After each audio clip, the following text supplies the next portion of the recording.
जय जय श्री राधे भक्तों। श्राद्ध का अर्थ सिर्फ भोजन करना नहीं।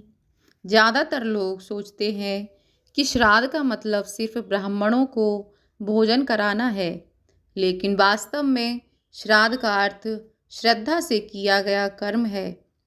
इसमें दान, जप, पितरों की स्मृति, जल तर्पण और आचरण की शुद्धि भी उतनी ही महत्वपूर्ण है।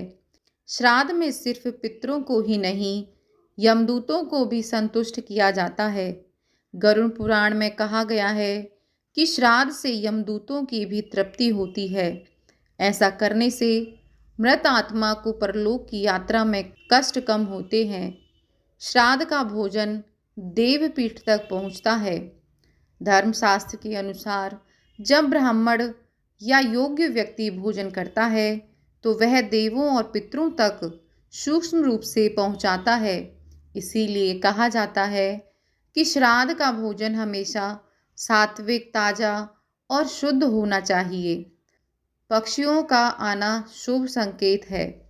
श्राद्ध के समय अगर कौवा, गाय, कुत्ता, अन्य पक्षी आकर भोजन कर लें तो इसे पितरों की प्रसन्नता माना जाता है। कौए को यमराज का दूत और पितरों का प्रतिनिधि कहा गया है। श्राद्ध का सही समय काल सबसे महत्वपूर्ण है। सिर्फ कर्म कांड से नहीं, तिथि, नक्षत्र और काल का ध्यान बहुत जरूरी है। श्राद्ध का मध्यकाल यानी दोपहर सबसे शुभ माना गया है, क्योंकि इसी समय पितरों का वाहन धरती पर आता है। पितृदान में तिल और कुश क्यों जरूरी है? तिल को पापनाशक और कुश को देवताओं की शक्ति धारण करने वाला माना गया है।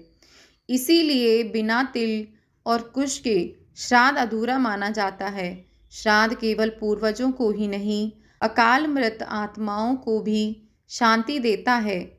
जिनमें अकाल मृत्यु, दुर्घटना, आत्महत्या, युद्ध, बीमारी से मृत्यु हुई हो, उन्हें भी विशेष श्राद्ध से शांति मिलती है।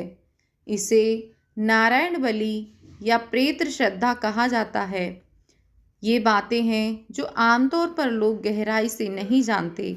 जय जय श्री राधे।